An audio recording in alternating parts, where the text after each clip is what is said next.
Part two of I Had an Awakening at 54 years old. So, I wanted to talk about the human design. I brought up the natal birth chart and numerology, another piece of amazing information that helped me and I highly recommend for everybody is your human design chart. That has so many layers and goes so deep. And I received that chart maybe 2 years ago, and I'm still trying to pull the layers apart and go deeper and deeper because that is such a deep piece of information that tells you everything along with your birth chart and your numerology. It's like taking all the puzzle pieces and putting them back together to see who you are and who you came to this earth to be. So again, if you have the opportunity, I highly recommend get your human design, get your natal birth chart, and get your numerology. And that can help you go into a space of understanding who you are, who you came to this earth to be, and what your soul's mission is. And that could sound woo-woo, and 3 years ago, I would have been like, don't talk to me about that woo-woo shit. Like, that's fucking weird. And now here I am 3 years later saying, do it. It's so beautiful. It can help to save you and your whole self and just let you know and understand why you're here on this earth. And it's okay. And not everything needs to be a challenge. And like, you should be here because you were born. You have the right to be at peace. You don't have to wait till you die to be at peace. Like we say, may they rest in peace. No, let's have peace now while we're alive. Let's feel it. Let's exude that out into the world. I take walks in the morning because I love to be out in nature and ground myself and center myself and feel that crisp air. And I've actually been outside walking and running for many, many years. And to have a space where like I'm walking by somebody and somebody's walking by me, and the majority of people are like this. They have like horse blinders on. They can't look anywhere beyond straight. They can't acknowledge that there's another human walking by them, or they're on their phone and they can't bring themselves up to look for it. But I've always been this person, and I still am even more now, where I'm like, good morning, because I'll walk in the morning and it kind of like, ooh, it kind of rattles people. And some people are still too scared to look up. But like for humans to like be so close to each other in that range and like feeling the energy, and we're completely like out of touch, like complete separation. And I know that we are all one and we are all the same. And yes, we live different lives. Yes, we look different. Yes, we have different religious beliefs and different spiritual beliefs, and everything's different, but we are all one and we are all the same. A little confusing, but it is that is the truth.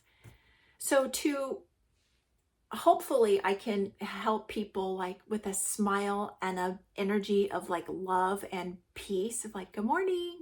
Maybe I can brighten somebody's day. Maybe you can. It's worth a shot. A smile and a little bit of loving energy flowing from within and exuding that out, that can help heal the world. And if we all got to that space, instead of being like, don't look at me, don't talk to me, I'm miserable and I spilled my coffee and I'm running late and my kids were running late and they were grumpy this morning and they forgot their schoolwork, and then I ran over something and I didn't know what it was, and then there was so much traffic and blah, blah, blah, blah, all the like little negative, like poor me little things. I have such a rough life. It's time to release that, because that is so dark and that weighs so heavily on your heart and your soul and your joints and every aspect of you.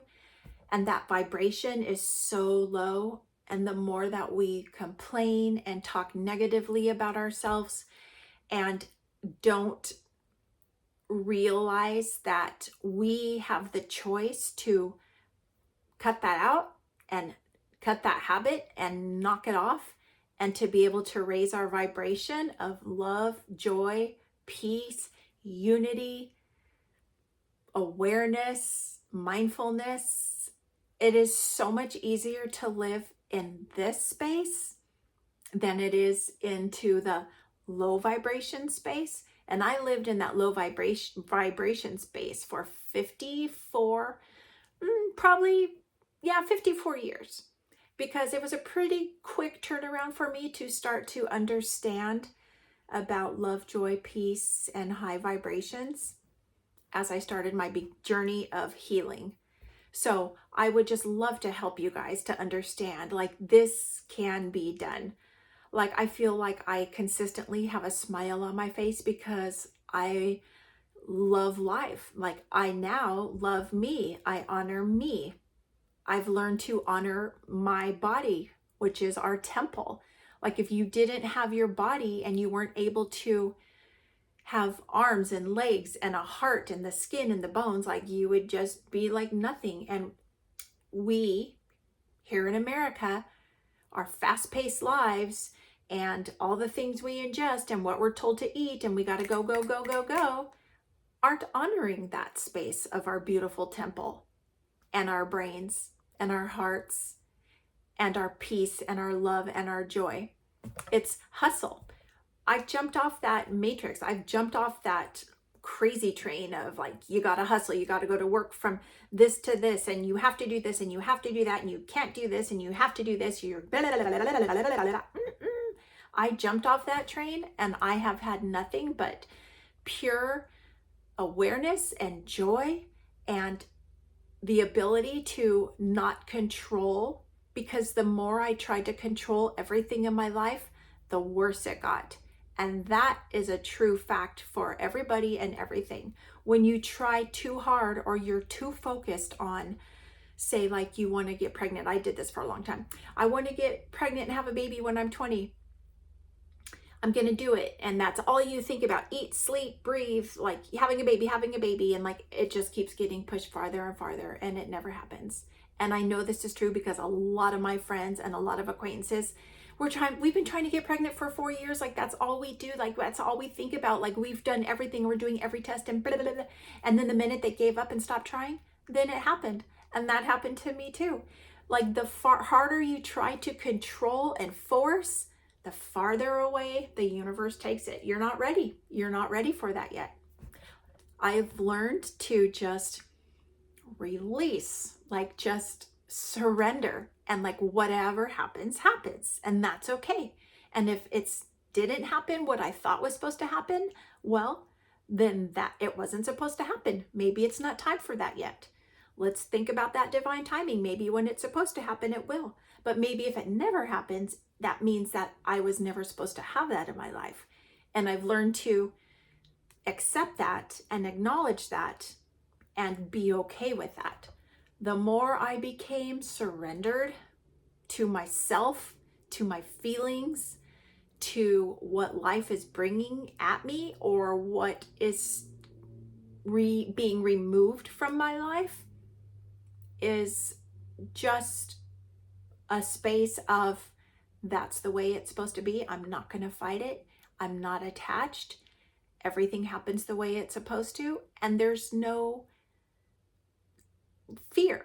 There's no anxiety. There's no, like, oh my God, I hope this happens. And, this has to happen. Or like, I'm just not going to be okay. I'm going to die. And like, or nothing's going to be okay. Nope. Everything happens for a reason. And I see life from a different perspective now. And I can look back at every situation in my whole life, like even being a child. I don't remember any of the birthing experience. Hopefully one day I'll get to, but looking back and seeing everything that I called in to master in this lifetime, because I'm a badass and I needed hard lessons for my soul to like learn. And I can see all the lessons in everything, all the heartbreak, all the heartache, all the dirty, dark things that you never want your child or anybody you want to know experience. But in all honesty, probably the majority of people in the world do experience these ugly, dark, unbelievable things that happen to us as children, and then as, growing up, child to young adult to adult. it happens to everybody. Like we're all the same. We are all here learning how to deal with life and the situations that we called in, but we didn't know that. So then we're like pointing fingers. Well, like I live my whole life. Well, you did this to me, and poor me, I'm such a victim, and you're so aggressive, and I'm just such a poor little empathetic person. Poor me. Like to see that now, I can think, oy vey, Leigh, what were you thinking? But I called that in and I had to learn. It took me a lot of years and a lot of lessons. And every time the universe said, Leigh, are you done? Did you learn? Was this one hard enough for you? Like, did it knock you off your feet yet? And I'm like, bring it at me, bro. Bring me some more. Let's go. I'm not like that anymore. And it's beautiful to say that because I honestly believe like all my really hard lessons in life have been learned and mastered. Like I've cleared the karma of that space in my life. Good times, bad times, hard times, not so hard times. Like I'm a whole new person living a whole new life as my highest self since that spiritual awakening. It's a hard thing to understand, like if you're not in this space in your life yet. And here I am talking about all this like woo-woo shit, because I know that because that was me. And you would talk to me and say things and I'm like, I don't know about that. Like you're kind of funky. I don't know. And I would be closed-minded and just block it out of my space. But now I've learned, you know what? Never say never. Life has beautiful things to offer us. We all chose to come here. And I hope you do understand that. And I hope one day you might be getting to the space where you might have that aha moment and think, oh, yeah.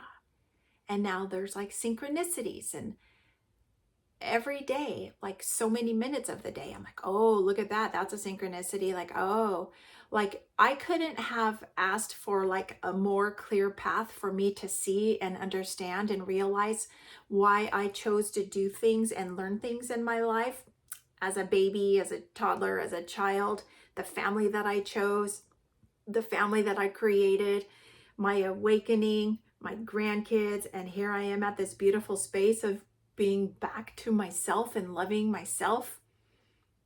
And it's not a selfish space.